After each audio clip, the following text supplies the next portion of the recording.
एक बार की बात है, तीन बहनें नैना, सुनैना और काजल अपनी माँ कलावती के साथ रहा करती थी। नैना और सुनैना दोनों जुड़वा थी और दिखने में बहुत ही ज्यादा सुंदर थी। और वहीं दूसरी तरफ उनकी बड़ी बहन काजल, वह नैना और सुनैना की तरह सुंदर नहीं थी, उसका रंग काला था। इसी वजह से दोनों बहनें काजल को अपनी बड़ी बहन नहीं मानती थी, उसका बहुत मजाक उड़ाती थी, उसके ऊपर हंसती थी। यहाँ तक कि एक दिन दोनों बहनें अपनी माँ से कहती हैं, मम्मी, आपको यह काली कलूटी बंदरिया कहाँ पर मिली थी? क्या आप इसे कचरे के डब्बे से उठाकर लेकर आई थी? आप भी कितनी ज्यादा सुंदर हैं। हम दोनों जुड़वा बहनें तो किसी अप्सरा से कम नहीं है। एक बार जो हमें देखता है, बार बार पलट कर देखना चाहता है। और ये तो हमारी बड़ी बहन कहीं से नहीं लगती। हमारे घर पर काला धब्बा है, धब्बा। पता नहीं कहाँ से आ गई काली कलूटी। नैना और सुनैना, बस बहुत हो गया। यह तुम्हारी बड़ी बहन है और मुझे बहुत प्यारी है। तुम्हें इसका रंग दिखाई देता होगा, लेकिन मैं इसका मन देखती हूँ, बिल्कुल शीशे की तरह साफ। किसी के लिए कोई छल कपट नहीं, सबसे प्यार करती है, तुम्हारी तरह नहीं है। चलो अपनी बड़ी बहन को भी शॉपिंग पर लेकर जाओ। कलावती नैना और सुनैना को बहुत सुनाती है और वह काजल को नैना और सुनैना के साथ शॉपिंग करने भेज देती है। तीनों बहनें मॉल पहुंच जाती हैं। तभी वहां पर कुछ औरतें तीनों बहनों को देखकर बातें करने लगती हैं। देखो देखो कावेरी बहन, इन तीनों बहनों में कितना जमीन और आसमान का फर्क है। दो जुड़वा बहनें तो पूर्णिमा की चांद की तरह चमक रही हैं और एक बहन अमावस की रात। ऐसा लगता है जैसे हंस के साथ कौवा चल रहा है। इस काली कलूटी की तो पता नहीं शादी भी कैसे होगी। अगर कोई शादी करके ले भी गया तो बेचारे के घर में अंधेरा ही हो जाएगा। इस तरह से सभी औरतें बेचारी काजल का बहुत मजाक उड़ाती हैं। काजल को बहुत दुख होता है। तीनों बहनें शॉपिंग करके घर वापस आ जाती हैं। तभी सुनैना अपनी माँ से कहती है, मम्मी मम्मी, बस अब हम इस काली कलूटी के साथ बाहर बिल्कुल भी नहीं जाएंगे। आपको पता है इस काली कलूटी बंदरिया की वजह से हम दोनों बहनों की कितनी ज्यादा इंसल्ट हुई है। हमें कोई शौक नहीं है रोज रोज अपनी इंसल्ट करवाने का। नैना और सुनैना, इन सब में तुम्हारी इंसल्ट कहाँ हो रही थी? वह सब तो मुझे काली कलूटी कह रही थी, मुझे चांद पर ग्रहण बता रही थी। इंसल्ट तो मेरी हो रही थी। तुम जानती हो, जब वह औरतें मेरे रंग रूप का मजाक उड़ा रही थी तो मुझे कैसा लग रहा था। लेकिन तुम नहीं समझोगी, क्योंकि कभी तुम्हारा किसी ने रंग रूप को लेकर मजाक नहीं उड़ाया ना, क्योंकि तुम तो सुंदर हो। लोगों को सुंदर लोग पसंद आते हैं। हाँ, सबको सुंदरता ही पसंद होती है, बदसूरत इंसान किसी को पसंद नहीं आते, इसलिए कोई तुझसे प्यार नहीं करता। और हम भी। नैना और सुनैना, तुम गलत कह रही हो। इंसान की सुंदरता उसके चेहरे से नहीं होती, उसके दिल से होती है। अरे मैं तो बातों बातों में भूल ही गई। तुम्हारी मौसी की बेटी की शादी है, कल हम सबको जाना है। समय पर तैयार रहना, ठीक है? और अब ये बातें करना बंद करो। नैना और सुनैना मुंह बनाकर वहाँ से चली जाती हैं। अगले दिन तीनों बहनें शादी में जाने के लिए तैयार हो रही थी। तभी दोनों बहनें काजल का मजाक उड़ाते हुए कहती हैं, नैना देख, यह काली कलूटी किस तरह से तैयार हो रही है। चाहे कितने भी अच्छे से तैयार हो जाए, लेकिन लगेगी तो ऐसी की ऐसी ही जैसी है। काली कलूटी बदसूरत, हमारी तरह सुंदर तो नहीं हो जाएगी। और यह देख, इसके काले हाथों पर यह नेल पॉलिश कैसी लग रही है। मेरी तो हंसी ही नहीं रुक रही। यार यह कितनी ज्यादा बदसूरत है। काजल अपनी दोनों बहनों की बात एक कान से सुनती है और दूसरे कान से निकाल देती है। तीनों बहनें तैयार होकर अपनी माँ के साथ शादी में चली जाती हैं। लेकिन बेचारी काजल को शादी में भी अपने रंग रूप की वजह से बहुत कुछ सुनना और सहना पड़ता है। शादी में सभी उसका बहुत मजाक उड़ाते हैं। औरतें हो या लड़कियाँ, बेचारी काजल को देख देख कर हंस रही थी।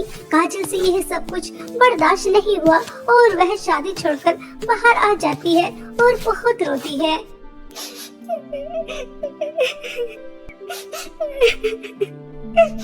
मेरा रंग काला है, मैं दिखने में सुंदर नहीं हूँ, तो इसमें मेरी क्या गलती? क्या बदसूरत लोगों को जीने का कोई हक नहीं होता? लोग बाग उन्हें उनकी जिंदगी में खुश क्यों नहीं रहने देते? आखिर दुनिया वालों को क्या मिलता है यह कहकर कि तुम बदसूरत हो? मैं जैसे भी हूँ मैं खुश रहना चाहती हूँ, लेकिन नहीं, ये दुनिया वाले मुझे खुश भी नहीं रहने देते। यहाँ तक कि मेरी बहनें भी सब मेरे ऊपर कैसे हंस रहे थे, जैसे मैं इंसान ही ना हूँ।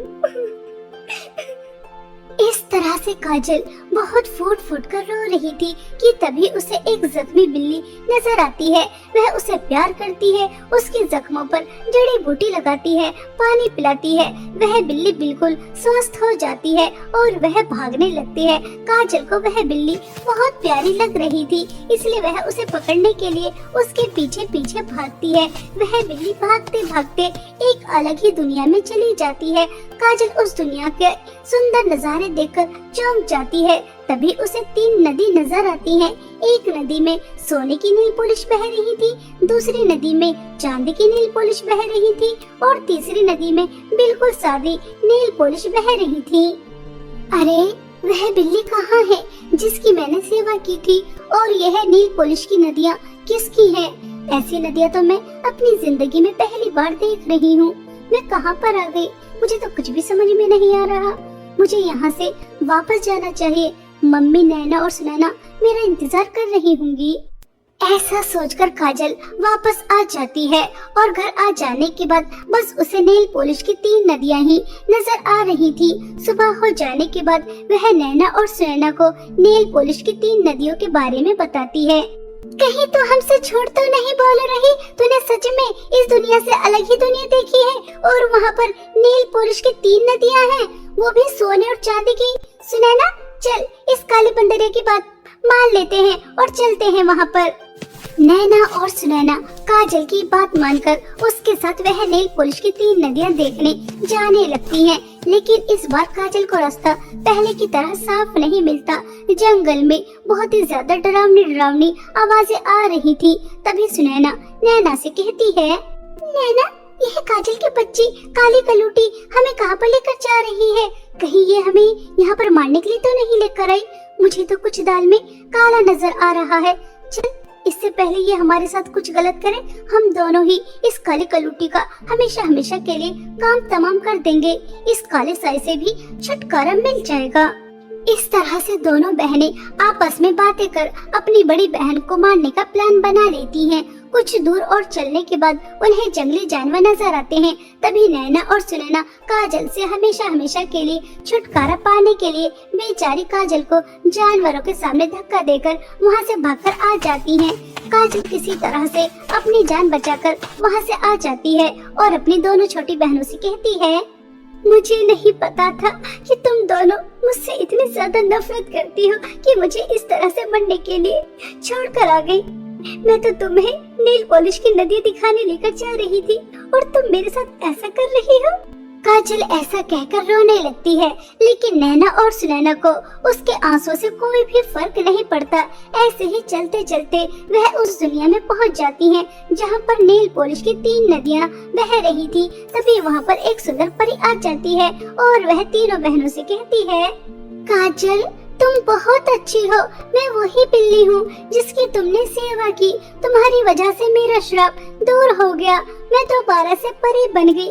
तुम्हारे सामने मेरी जादुई नील पॉलिश की 3 नदियाँ हैं। अगर तुम जादुई सोने की नील पॉलिश की नदी की नील पॉलिश अपने हाथों पर लगाओगी तो तुम परियों की तरह सुंदर हो जाओगी, और अगर तुम चांदी की नदी की नील पॉलिश अपने हाथों पर लगाओगी तो तुमसे ज्यादा अमीर इस दुनिया में कोई और हो ही नहीं सकता।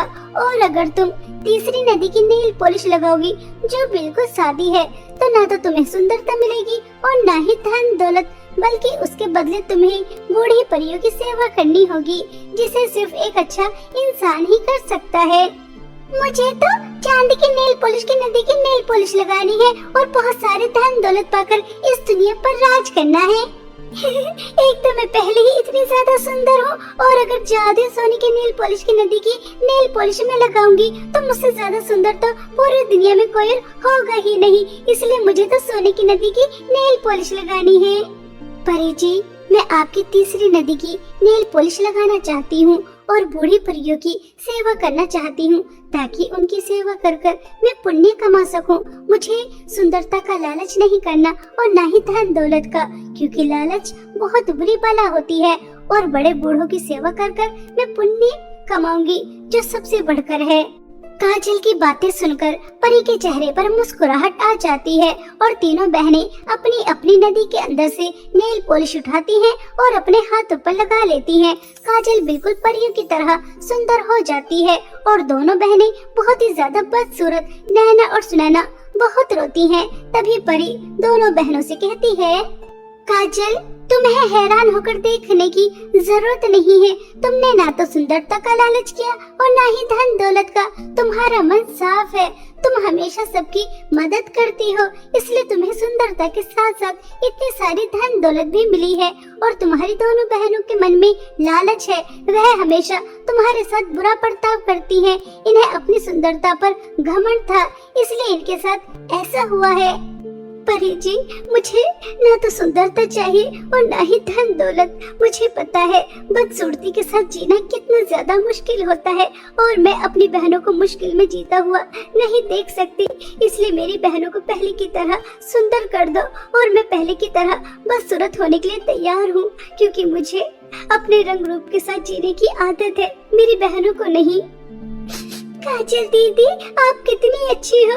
हमने आपके साथ कितना बुरा किया, यहाँ तक कि आपको मारने की भी कोशिश की, कभी आपको बड़ी बहन का दर्जा नहीं दिया, हमेशा आपसे नफरत की आपके रंग रूप की वजह से। दीदी, हो सके तो हम दोनों को माफ कर दो। आज हमें समझ में आ गया, सुंदरता कुछ नहीं होती, इंसान का दिल सुंदर होना चाहिए। दीदी, हमें माफ कर दो। नैना और सुनैना काजल से सच्चे दिल से माफी मांग रही थी, इसलिए वह पहले की तरह सुंदर हो जाती हैं। तीनों बहनें खुशी खुशी घर वापस आ जाती हैं। काजल को सुंदर देखकर कलावती बहुत ज्यादा खुश होती है। इस तरह काजल को परी की जादुई 3 नेल पॉलिश की नदी की मदद से सुंदरता भी मिल जाती है और अपनी दोनों बहनों का प्यार भी, जिसके लिए वह हमेशा तरसती थी। रौनकपुर गांव में गंगा अपनी जुड़वा बेटियां रानी और मुस्कान के साथ रहती थी। रानी और मुस्कान बहुत छोटी थी, तभी उसके पिता का देहांत हो गया था।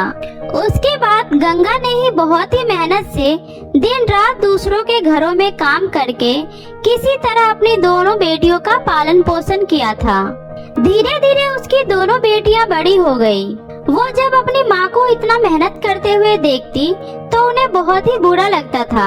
रानी, मुस्कान, कहाँ हो तुम दोनों? जल्दी से नाश्ता कर लो, स्कूल के लिए देर हो जाएगी बेटा। आई माँ, जल्दी से तुम दोनों नाश्ता कर लो, मैं सेठ के घर जा रही हूँ, रात को देर से घर आऊंगी। आज सेठ की बेटी का जन्मदिन है तो मुझे बहुत सारे काम है। माँ, हमारा जन्मदिन कब आता है? माँ, आपने तो कभी हम दोनों का जन्मदिन नहीं मनाया। मुस्कान, जन्मदिन सिर्फ बड़े लोगों के लिए होता है, तुम्हें दिखाई नहीं देता? माँ कितनी मुश्किल से घर की जरूरतों को पूरा करती है ना माँ?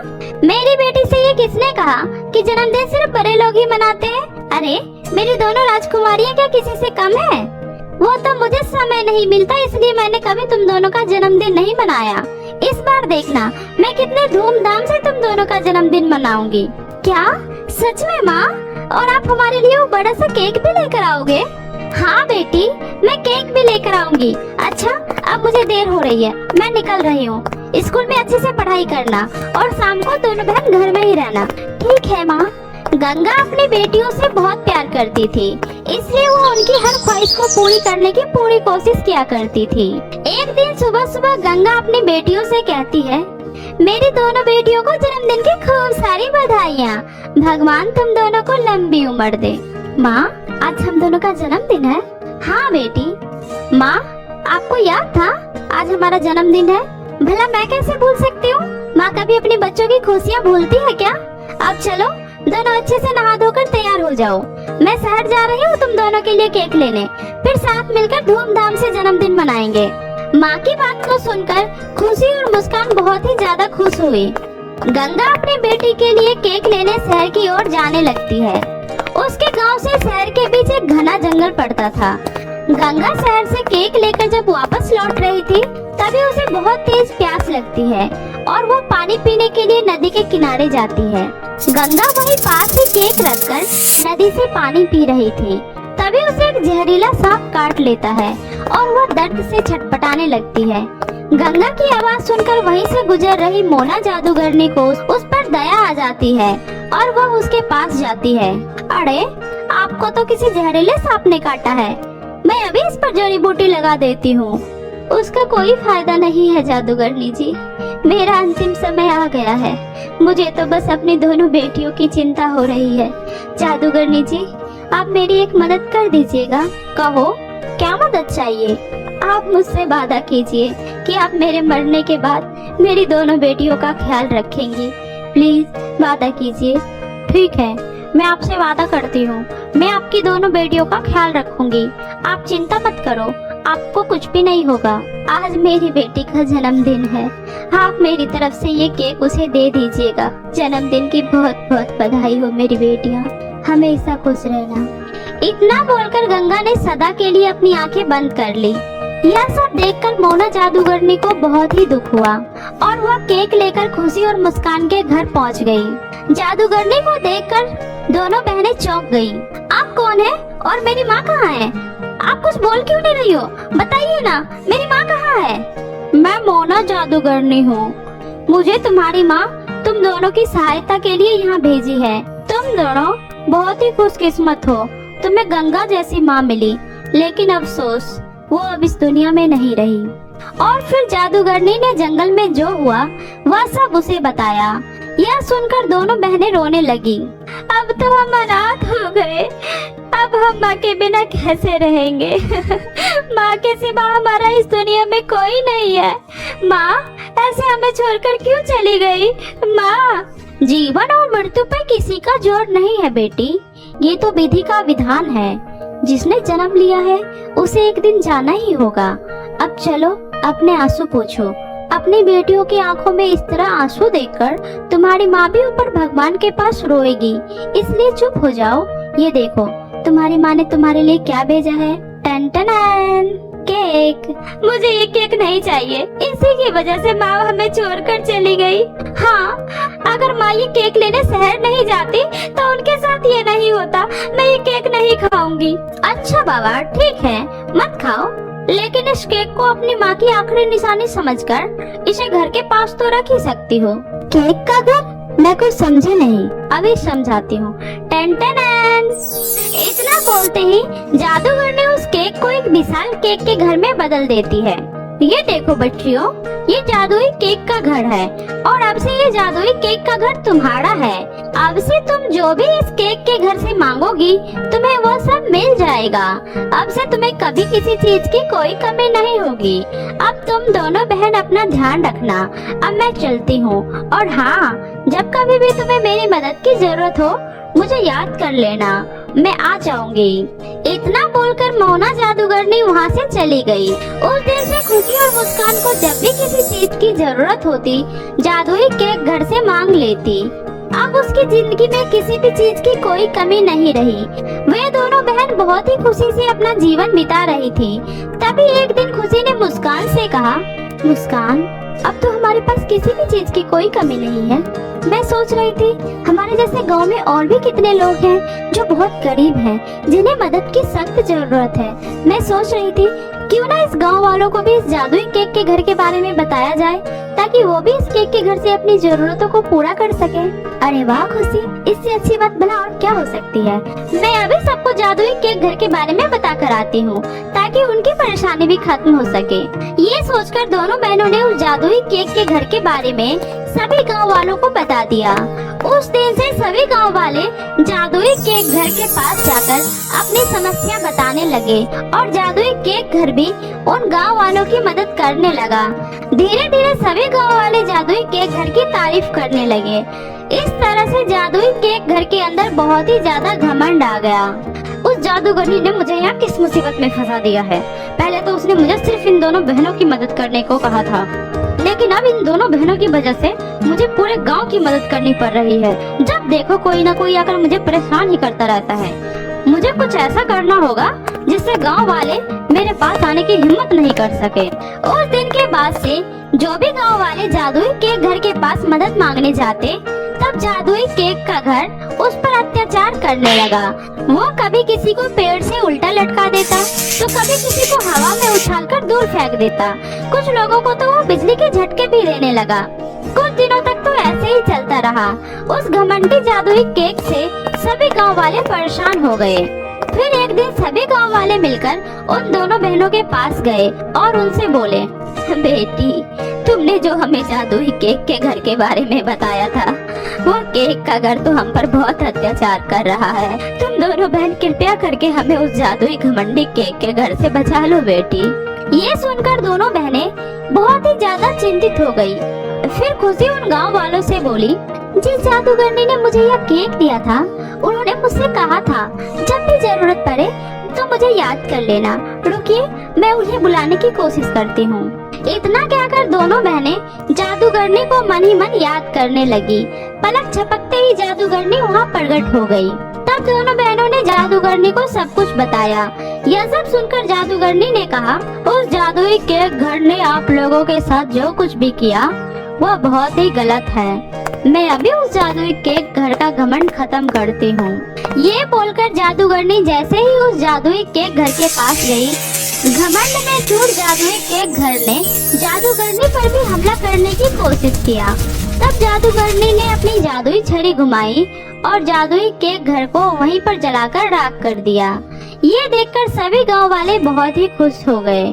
फिर जादूगरनी उन गांव वालों से बोली, आप सभी गांव वालों ने इस पेड़ पर जो जादुई केक का घर था उस पर पूरी तरह निर्भर हो गए, इसलिए आप लोगों के साथ ऐसा हुआ। अब से आप सब खुद ही अपनी समस्याओं का हल करना।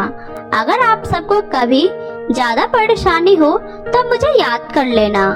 मैं खुद आप लोगों की मदद करने यहाँ आ जाया करूँगी।